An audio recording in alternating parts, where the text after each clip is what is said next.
So இப்போ பார்த்தீங்கன்னா நான் ஒரு HTML ஃபைல் வந்து சேவ் பண்ணுறேன். அது பார்த்தீங்கன்னா ஆம்னிட்ரிக்ஸ் அப்படின்னு சொல்லி சேவ் பண்ணிக்கிறேன். இப்போ பார்த்தீங்கன்னா HTML டேக் போட்டு டைட்டில் கொடுக்குறேன். டைட்டில் வந்து ஆம்னிட்ரிக்ஸ் அப்படின்னு சொல்லி டைட்டில் வந்து கொடுக்குறேன். இது வந்து டைட்டில் பாரில் டிஸ்பிளே ஆகும். ஸோ இப்போ பாடிக்குள்ளே தான் நம்ம எல்லாம் பண்ண போகிறோம். ஸோ ஒரு கிளாஸ் கிரியேட் பண்ணி அதுக்கு கண்டெய்னர் நேம் வச்சுக்கிறேன். டிவ் கிளாஸை க்ளோஸ் பண்ணிக்கிறேன். இந்த கண்டெய்னரில் தான் நான் எல்லாமே உள்ளே வந்து போட போகிறேன், அந்த வாட்ச் எல்லாமே.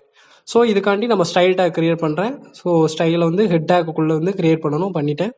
ஸோ இப்போ நம்மளுக்கு வந்து எந்த வித மார்ஜின் டிஃபால்ட்டாக இருக்கும், அது வந்து நம்மளுக்கு தேவையில்லை அப்படிங்கும்போது ஸ்டார் போட்டிருக்கேன். ஸ்டார் போட்டு மார்ஜின் பேடிங் 0ன்னு போட்டேன். இப்போ அந்த ஆம்னிட்ரிக்ஸ் ஃபைல் எடுத்துகிட்டு நான் ரன் பண்ணுறேன். உங்களுக்கு பார்த்தீங்கன்னா எதுவும் டிஸ்பிளே ஆகலை, ஏன்னா நான் எதுவுமே இன்னும் அவுட்புட்டே எதுவுமே கொடுக்கல. ஸோ இப்போ பார்த்தீங்கன்னா பாடிக்கு வந்து நான் பேக்ரவுண்ட் வந்து பிளாக்னு வச்சுக்கிறேன். இப்போ பார்த்தீங்கன்னா பேக்ரவுண்ட் ஃபுல்லாக உங்களுக்கு வந்து பிளாக் கலரில் டிஸ்பிளே ஆகுது. ஸோ இப்போ இந்த கண்டெய்னர் வந்து நம்ம ஒரு அட்ஜஸ்ட்மெண்ட்டில் பண்ணலாம். ஸோ அதுக்கு முன்னாடி பார்த்தீங்கன்னா அந்த கண்டெய்னருக்குள்ளே கீழே பார்த்தீங்கன்னா ஒரு வாட்ச் மாதிரி இருந்துச்சு பார்த்தீங்களா, அதோட இமேஜ் வந்து நான் சேவ் பண்ணி வச்சுருக்கேன். உங்களுக்கு இந்த இமேஜ் வேணும்னா கீழே டெஸ்கிரிப்ஷனில் நான் கொடுத்துருக்கேன், அதை போய் கிளிக் பண்ணி சேவ் பண்ணிக்கோங்க. ஸோ இப்போ பார்த்தீங்கன்னா ஒரு பிரேஸ்லெட் அப்படின்னு சொல்லி ஒரு கிளாஸ் கிரியேட் பண்ணி அதுக்கு அந்த இமேஜை வந்து இமேஜோட நேமை காப்பி பண்ணிக்கிறேன். காப்பி பண்ணி இமேஜ் அப்படிங்கிற டேக்குள்ளே இப்போ பார்த்தீங்கன்னா உங்களுக்கு அந்த ஆம்னிட்ரிக்ஸ் இமேஜ் வந்து உங்களுக்கு அழகாக தெரியுது. ஸோ இப்போ அதோட சைஸை வந்து நம்ம பெருசாகிக்கலாம். சைஸ் வந்து அட்ஜஸ்ட் பண்ணுறதுனால நான் இப்போ வந்து அதுக்கு ஐடினே வச்சுக்கிறேன். நான் அது உங்கள் இஷ்டம், கிளாஸ்னு வைக்கலாம், ஐடின்னு வச்சுக்கலாம். ஸோ ஐடின்னு நான் வச்சுக்கிறேன். ஐடிங்கிறனால ஹேஷ் சிம்பிள் போட்டிருக்கேன். அந்த பிரேஸ்லெட்டில் உள்ள இமேஜோட பொசிஷன் பார்த்தீங்கன்னா அப்சல்யூட் கொடுத்துக்கிறேன். அந்த இமேஜுக்கு வந்து நான் ஒரு ஒரு 980 பிக்சல்னு கொடுத்துக்கிறேன். இப்போ பார்த்தீங்கன்னா உங்களுக்கு 980 பிக்சல் சைஸில் பெருசாக இருக்குது. இப்போ அதை அட்ஜஸ்ட் பண்ணுறேன். பொசிஷன் கொடுத்தனால டாப்பு ரைட்டு நீங்கள் எதுனாலும் கொடுக்கலாம். ஸோ இப்போ நான் இறக்கியிருக்கேன் ஒரு 16 பிக்சல்.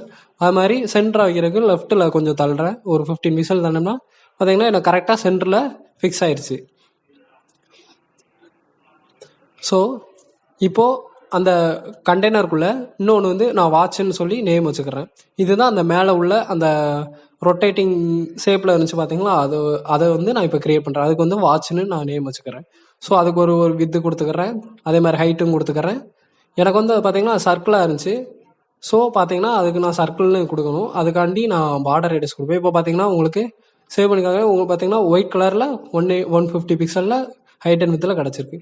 இப்போ லெஃப்ட்டு கொடுக்குறேன், டாப் கொடுக்குறேன். அதே மாதிரி இப்போ ரன் பண்ணி காட்டுறேன். எனக்கு எந்த வித சேஞ்சஸும் இல்லை. பாருங்கள், நான் திரும்பினாலும் ரன் பண்ணி காட்டுறேன், எந்த வித சேஞ்சஸும் இல்லை. ஏன்னு பார்த்தீங்கன்னா நான் பொசிஷன் கொடுக்கல. பொசிஷன் கொடுத்தா தான் இந்த லெஃப்ட் வந்து லெஃப்ட் டு டாப்பும் ஒர்க் ஆகும். ஸோ இப்போ பார்த்தீங்கன்னா உங்களுக்கு அழகாக சென்டரில் வந்த மாதிரி இருக்குது. இப்போ பார்த்தீங்கன்னா அது பேக் சைடில் இருக்குது பார்த்தீங்களா, அதை அந்த ஒயிட் கலர் பாக்ஸை முன்னாடி கொண்டு வந்து செட் இண்டெக்ஸ்ன்னு கொடுத்துருக்கேன். இப்போ பார்த்தீங்கன்னா முன்னாடி வந்து உங்களுக்கு டிஸ்பிளே ஆகுது செட் இண்டெக்ஸ் 10 அப்படின்னு கொடுத்தனால. செட் இண்டெக்ஸ் பார்த்தீங்கன்னா 99 வரைக்கும் வேல்யூ இருக்குது. அதை நீங்கள் எவ்வளோ நாள் கொடுத்துக்கலாம். இப்போ பார்த்தீங்கன்னா எனக்கு அது சர்க்கிளாக கிடக்கணும். அதுக்காண்டி பார்டர் ரேடியஸ் 50% கொடுத்துட்டேன். இப்போ பார்த்தீங்கன்னா ரவுண்டர் ஷேப்பில் உங்களுக்கு தெரியுது. அடுத்து பார்த்தீங்கன்னா எனக்கு அந்த சர்க்கிளை வந்து நான் கவுத்தி போடணும். ஸோ ட்ரான்ஸ்ஃபார்ம் ஸ்டைல் அப்படின்னு கொடுத்து ப்ரிசர்வ் 3D அப்படின்னு சொல்லி நான் கொடுத்துக்கிறேன். ஸோ ட்ரான்ஸ்ஃபார்ம் பண்ணுறேன். அது வந்து பெர்ஸ்பெக்டிவ் அப்படின்னு சொல்லி 1000 பிக்சலில் நான் பெர்ஸ்பெக்டிவாக மாற்றிக்கிறேன். அது மாதிரி ரொட்டேட் பண்ணுறேன். அந்த சர்க்கிளை எக்ஸ் டைரக்ஷனில் ரொட்டேட் பண்ணுறேன். ஒரு 68 டிகிரி ரொட்டேட் பண்ணுறேன். இப்போ பார்த்தீங்கன்னா உங்களுக்கு அந்த வாட்சில் உள்ள இதுக்கும் இந்த சர்க்கிளும் கரெக்டாக மேட்ச் ஆன மாதிரி உங்களுக்கு தெரியுது. ஸோ இப்போ பார்த்தீங்கன்னா அது மேலே அந்த க்ரீன் கலரில் ஒன்று இருந்துச்சு பார்த்தீங்களா, அது வந்து எப்படி கிரியேட் பண்ணலாம் பார்க்கலாம். அதுக்கு முன்னாடி நான் அந்த ஹீட் பிளாஸ்ட், அதாவது அந்த ஒரு பொம்மை மாதிரி இருந்துச்சு பார்த்தீங்களா, அதோட இமேஜை வந்து நான் ஃபிக்ஸ் பண்ணிக்கிறேன்.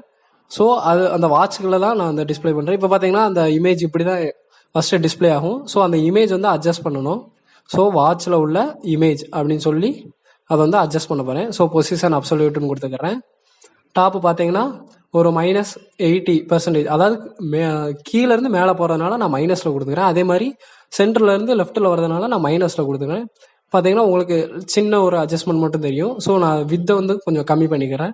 180 பிக்சல்ஸ்னும் ஹைட்டும் பார்த்தீங்கன்னா அதே 180 பிக்சல்ஸும் கொடுத்துக்கிறேன். இப்போ பார்த்தீங்கன்னா கரெக்டாக அந்த ரவுண்டு அந்த வாட்ச் மேலே அந்த இது நிற்கிற மாதிரி இருக்குது. ஸோ ஒரு Z இண்டெக்ஸ் கொடுத்துக்கிறேன். அதே மாதிரி அதை வந்து ட்ரான்ஸ்ஃபார்ம் பண்ண போகிறேன். ஸோ 3Dயில் கொடுத்துக்கிட்டு அந்த இமேஜ் பார்த்தீங்கன்னா இப்போ உங்களுக்கு வந்து கவுந்து இருக்குது. அதனால் வந்து ஸ்ட்ரைட்டாக நிப்பாட்டணும். அதனால ரொட்டேட் கொடுத்துருக்கேன். இப்போ பார்த்தீங்கன்னா உங்களுக்கு எந்திரிச்சு நிற்கிற மாதிரி இருக்குது. நம்ம வந்து ஆல்ரெடி வாட்சை கொடுத்தனால தான் அதே மாதிரி கவுந்துருக்கு அந்த இமேஜ். ஸோ இமேஜ் வந்து நம்ம ஸ்ட்ரைட்டாக நிப்பாட்டி வச்சுக்கிறதுக்காக ரொட்டேட் பண்ணியிருக்கேன். இப்போ பார்த்தீங்கன்னா ட்ரான்ஸ்ஃபார்ம் இசட் கொடுத்தோடனே பார்த்தீங்கன்னா உங்களுக்கு மேலே வந்துருச்சு. ட்ரான்ஸ்ஃபர் இசட் டைரக்ஷனில் உங்களுக்கு 250 பிக்சல் மேலே வந்த மாதிரி இருக்குது. இப்போ பார்த்தீங்கன்னா கரெக்டாக உங்களுக்கு ஃபிட் ஆயிடுச்சு. ஸோ அந்த க்ரீன் கலரில் ஒன்று இருந்துச்சு பார்த்தீங்களா, அந்த ரவுண்டாக, அதுக்கு வந்து நான் டிஸ்பிளே அப்படின்னு சொல்லி நேம் வச்சுக்கிறேன். ஸோ பார்த்தீங்கன்னா டாட் டிஸ்பிளே அப்படின்னு சொல்லி ஸ்டைல் டேக்குள்ளே போட்டுக்கிறேன். டாட் டிஸ்பிளே அப்படின்னு சொல்லிக்கிறேன். ஸோ அதுக்கும் நம்ம எதுவுமே அட்ஜஸ்ட் பண்ணோம்னா ஸோ மார்ஜின் ஆட்டோ அப்படின்னு கொடுத்துக்கிறேன். வித்து பார்த்தீங்கன்னா ஒன்றும் தேவையில்லை, ஏன்னா அதில் தான் அப்படியே ஃபிக்ஸ் பண்ண போகிறோம். ஹைட்டும் தேவையில்லை.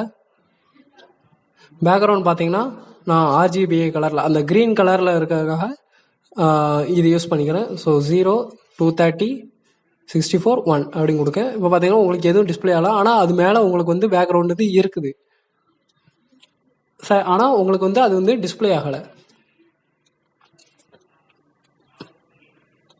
ஸோ பார்டர் கொடுக்குறேன். பார்டர் வந்து சாலிட் ஒரு 78 பிக்சல் சாலிட்னாலே ஆட்டோமேட்டிக்காக பிளாக்காக மாறிடும். ப்ளூ இப்போ பார்த்தீங்கன்னா உங்களுக்கு ப்ளூவாக டிஸ்பிளே ஆகிறதுக்காக ப்ளூன்னு கொடுத்து பார்க்குறேன். இப்போ பார்த்தீங்கன்னா உங்களுக்கு அந்த துண்டாக தெரியுது, ஒரு பார்டர் வந்து தெரியுது.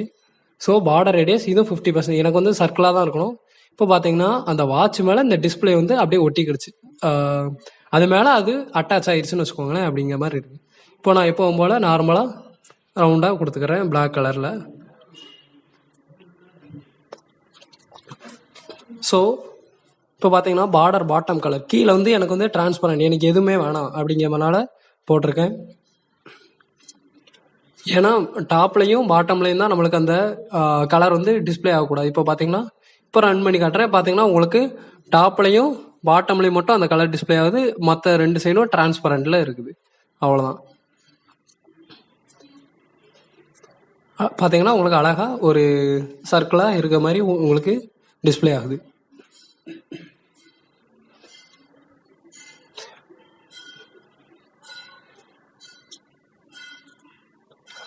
அடுத்து இப்போ நம்ம என்ன பார்க்கலாம்னா, இந்த சர்க்கிளை வந்து ரொட்டேட் பண்ணணும். அதாவது அந்த வாட்சை தொடும் போது அந்த சர்க்கிள் வந்து ஒரு 30 டிகிரி இல்லைன்னா ஒரு 50 டிகிரி ஏதாவது ஒரு லைட்டாக உங்களுக்கு ஒரு சேஞ்சஸ் ஆகணும் அப்படிங்கிறதுக்காக ரொட்டேட்டு என்ன சொல்ல அனிமேஷன் பண்ணலாம் அப்படிங்கிறேன். ஸோ இப்போ பார்த்தீங்கன்னா பார்டர் வந்து ஒரு வாட்சில் வந்து நான் கொடுக்குறேன், ஒரு 20 பிக்சல் சாலிடும் கொடுக்குறேன். பார்த்தீங்கன்னா கரெக்டாக ஃபிட் ஆயிடுச்சு. ஏன்னா பார்டரில் பார்த்தீங்கன்னா உங்களுக்கு 20 பிக்சலில் அந்த சாலிட் பிளாக் கலரில் உங்களுக்கு அட்டாச். இப்போ பார்த்தீங்கன்னா நான் ப்ளூ கலரில் பார்த்தீங்கன்னா உங்களுக்கு ரவுண்டாக தெரியும். 20 பிக்சலில் கரெக்டாக பார்டர் வந்து செட் ஆயிடுச்சு. ஸோ நான் பிளாக்னே கொடுத்துக்கிறேன். அதனால் வெறும் சாலிடுனே கொடுத்தாலும் போதும், இல்லைன்னா சாலிட் பிளாக்னு கொடுத்தா போதும். ஸோ அடுத்து பார்த்தீங்கன்னா நம்ம அந்த இமேஜ் வந்து கரெக்டாக டிஸ்பிளே பண்ணும்போது எல்லாம் மறைஞ்சு போகணும். அதுவும் இல்லாமல் அந்த சர்க்கிள் வந்து ரொட்டேட் ஆகணும். அதனால் வாட்சை நான் தொடும் போது என்ன பண்ணணும்னா இந்த டிஸ்பிளே வந்து ரொட்டேட் ஆகணும், அவ்வளோதான். அதனால் டாட் வாட்ச் ஹவர் பண்ணும்போது டாட் டிஸ்பிளே வந்து டிரான்ஸ்ஃபார்ம் ரொட்டேட் இசட் டைரக்ஷனில் ஒரு 30 டிகிரி ரொட்டேட் ஆகிற மாதிரி வச்சுக்கணும். இப்போ பார்த்தீங்கன்னா உங்களுக்கு ஹோவர் பண்ணும்போது பார்த்தீங்கன்னா ஒரு 30 டிகிரி ரொட்டேட் ஆகிற மாதிரி தெரியுது. அதுவும் இல்லாமல் அதோட ஸ்பீடை வந்து நான் கொஞ்சம் குறைச்சிக்கிறேன், 0.3 செகண்ட். இப்போ பார்த்தீங்கன்னா உங்களுக்கு ஸ்மூத்தாக ஒரு மூமெண்ட் மாதிரி ஒரு ரொட்டேட் ஆகுது. ஸோ அவ்வளோதான். அடுத்து பார்த்தீங்கன்னா அந்த இமேஜ் வந்து எனக்கு டிஸ்பிளே ஆகக்கூடாது, அதை தொடும் போது தான் டிஸ்பிளே ஆகணும். அதுவும் இல்லாமல் அந்த க்ரீன் கலரில் ஒரு எஃபெக்ட் இருந்துச்சு, அதுவும் எப்படி கொள்ளலாம் வாங்க பார்க்கலாம். ஸோ அந்த இமேஜ் வந்து நான் மறைச்சிக்கிறேன், அதனால் விசிபிள் அப்படி கொடுத்துட்டேன். இப்போ அந்த இமேஜ் அங்கே தான் இருக்கும், ஆனால் வந்து உங்களுக்கு வந்து டிஸ்பிளே ஆகாது, ஹிடன் கொடுத்துருக்கேன், மறைஞ்சிருக்கும். அந்த இடத்துல தான் இருக்கும், ஆனால் உங்களுக்கு தெரியாது அப்படிங்கிற மாதிரி. ஸோ அந்த வாட்சை ஹோவர் பண்ணும்போது இமேஜ் வந்து எனக்கு வந்து டிஸ்பிளே ஆகணும், அதனால் விசிபிள் அப்படின்னு கொடுத்துக்கிறேன். இப்போ பார்த்தீங்கன்னா ரன் பண்ணுறேன். இப்போ பார்த்தீங்கன்னா கரெக்டாக தொடும் போது உங்களுக்கு விசிபிள் ஆகும், அவ்வளோதான். இப்போ பார்த்தீங்கன்னா உங்களுக்கு போயிட்டு வர்ற மாதிரி ஒரு எஃபெக்ட். அதுவும் இல்லாமல் இதோட டிலே கொஞ்சம் லேட்டாக வரணும் அப்படிங்கிறதுக்காக 0.3 செகண்ட் லேட்டாக வரணும் அப்படின்னு பார்த்தீங்கன்னா ஒரு 0.3 செகண்ட் லேட்டாக வருது டச் பண்ணதுக்கப்புறம். ஸோ அவ்வளோதான். அடுத்து பார்த்தீங்கன்னா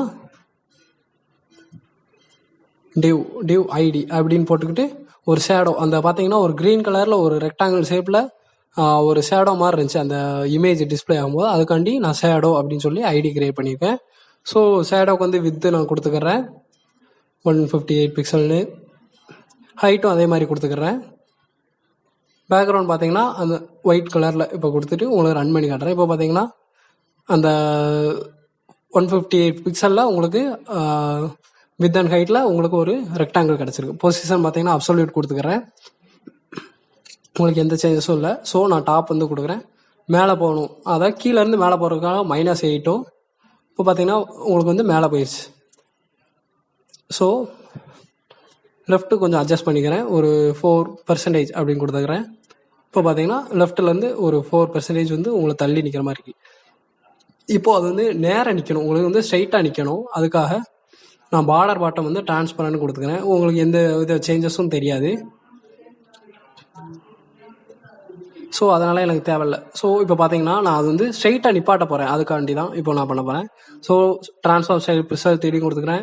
ஆர்ஜின் பார்த்தீங்கன்னா பாட்டம் கீழேருந்து தான், கீழே எந்த சேஞ்சஸும் எங்கேயுமே அசையக்கூடாது, அதனால பாட்டம்லேருந்து ஸ்டார்ட் பண்ணணுங்கிறக்காக ஆர்ஜின் பாட்டம். பெர்ஸ்பெக்டிவ் பார்த்தீங்கன்னா ஒரு 150 பிக்சல் கொடுத்துருக்கேன், எந்த சேஞ்சஸும் இல்லை. இப்போ ரொட்டேட் பண்ணிங்கன்னா உங்களுக்கு அழகாக தெரியும். ஸோ ரொட்டேட் எக்ஸ் கரெக்டாக ப்ராக்கெட் கொடுத்துருங்க, 320 பிக்சலில் கொடுத்துங்க, இப்போ டிகிரியில் கொடுத்துருங்க. இப்போ பார்த்தீங்கன்னா அழகாக உங்களுக்கு பார்த்தீங்கன்னா அந்த ஒரு ஒயிட் கலரில் ஒரு விரிஞ்சு உங்களுக்கு டிஸ்பிளே ஆகுது ஒரு ஒயிட் கலரில்.